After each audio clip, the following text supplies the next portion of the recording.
For more on U.S. immigration policy, I spoke earlier today with Secretary of State Antony Blinken. Secretary Blinken, welcome to the NewsHour. Thank you for joining us. Good to be with you.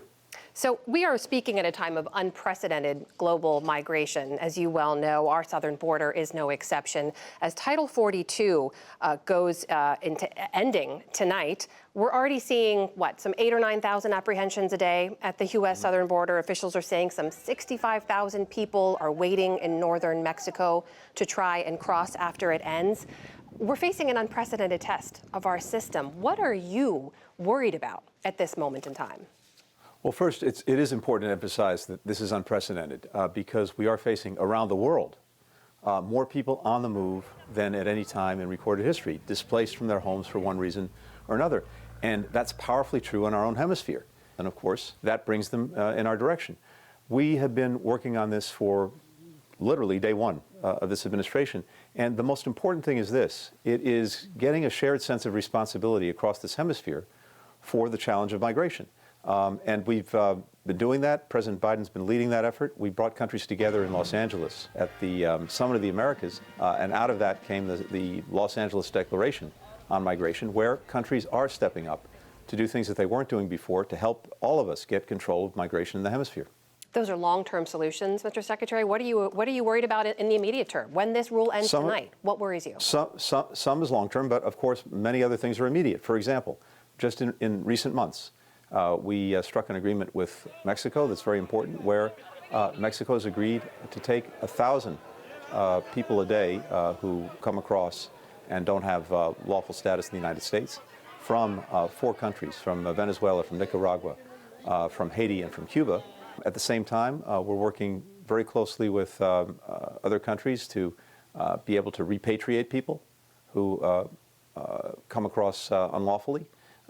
Sending them back on flights, and we're also sending the message out that no, the border is not open, and on the contrary, do not put yourself in the hands of smugglers. Don't pay the exorbitant costs that come with trying to get here. Don't risk your lives because it won't work. And finally, one of the new programs that we're instituting and that you'll see come to fruition in the weeks ahead are something we're calling regional processing centers. This gives people an opportunity in their own countries to make a determination about whether they are eligible legally to come to the United States by one of the various lawful pathways that exist. For example, to get a work visa, to be reunited with family, to qualify as a refugee.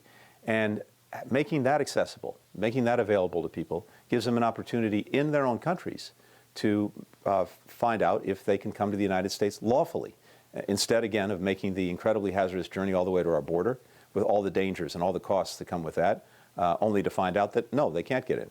There is a new transit rule, an asylum rule, going into effect. I want to ask you about it. It basically bars anyone from seeking asylum here in the United States if they didn't first seek protection in another country that they passed through on their way to the U.S. As you know, immigration advocates say this basically mirrors a rule that the Trump administration put into place that was later struck down in the courts. But I'm curious, from your perspective, what is the safe third option for people making this dangerous trek where you would have them seek protection first before they get to the U.S.?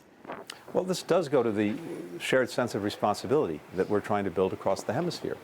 And to the extent someone is going through a country where there's an opportunity to seek asylum and they haven't availed themselves of that opportunity, we're saying you need to do that. But we're not just saying that. We're also working with these countries to strengthen their own asylum systems, to strengthen the protections that they offer to migrants, as well as to strengthen opportunity so that people who may choose to avail themselves of asylum in a third country have something to go to and something to look toward. To that point, Mr. Secretary, though, pardon the interruption, I know your time is limited. What countries would you consider safe options? Well, I know you're working towards that, but today, I don't want to get into a list of countries, but I can say, for example, that with Mexico, we're working very closely, and we have been for some period of time, in helping them to strengthen their own asylum system. In Mexico, for example, right now, there are in parts of the country labor shortages that they're interested in meeting through migration done lawfully. So if we can support that,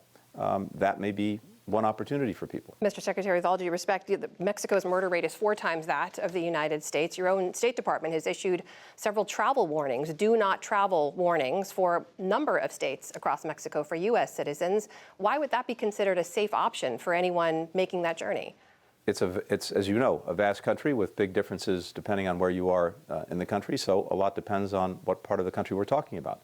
But I cite that simply as one example of work that we're doing with countries across the hemisphere to strengthen the protections that they offer, to strengthen their own asylum systems, as well as to cooperate with us as necessary on repatriations, even as we are working to expand legal pathways to this country.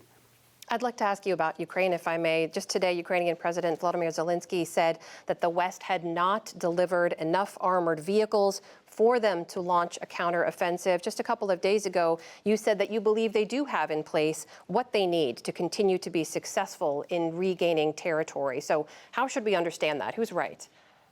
Well, from day one, and even before day one, we've been working overtime to try to make sure that Ukraine had in its hands what it needs to defend itself against the Russian aggression. First, when we saw it coming, we wanted to make sure that they had what they needed if it came, and indeed, with the Stingers and Javelins that we provided going back to before the Russian aggression, they were able to repel the efforts to take Kyiv and take the whole country. At every step along the way, ever since, we've worked with now more than 50 countries to adjust, to adapt, depending on the nature of the fight, where it was, what was needed, to make sure that, again, they had what they needed. And it's a process, and we're working literally every single day with the Ukrainians and with this coalition of countries to make sure they have support.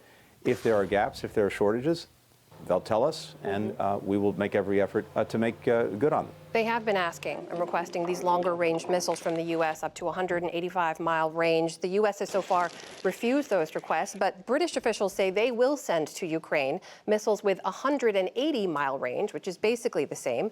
What's the U.S. argument right now for refusing to send those to Ukraine? It's precisely why we have a coalition of countries that are supporting Ukraine. Different countries will do different things depending on their own capacities, depending on their own technology, depending on what makes the most sense. So we've provided some things uniquely to Ukraine through this process. Other countries may do things different than what we're doing. The question is, does the whole thing add up to what Ukraine needs? And we're determined that it do so. So you support the British decision then? There's no fear of escalation with the British providing those longer-range missiles? All of this, again, is done through a coalition and coordinated process. Secretary Austin's been leading that for many months now. And as I've said before, it's not only the weapon systems, it's the training, because you can give someone a great weapon system. If they don't know how to use it, it's not going to do them much good. It's the maintenance, because if they don't know how to maintain it, you give it to them and it falls apart in 7 days, it's not going to do you much good. And of course, it's understanding how to use all of these things in a cohesive and effective plan. Combined arms, as it's called in the business. All of these things are what we've been working on, and we're doing it in a coordinated way. Different countries take different pieces of this.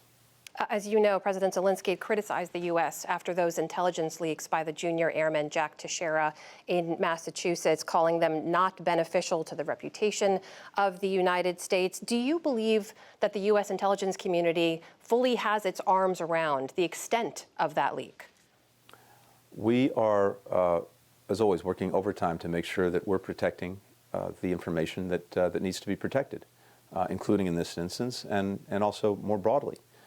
And we've had conversations with partners around the world about this, making clear to them the importance that we attach to it. I've got to say, in the many meetings, engagements, trips I've been on since this incident, it's almost never come up from one of our partners. In fact, I brought it up just to reassure people that we're intensely focused on this and making sure that the information that we have is protected. But the other side of the equation is this.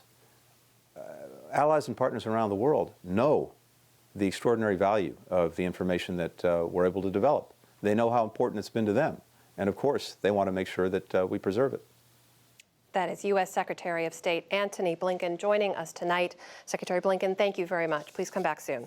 Thanks. Good to be with you.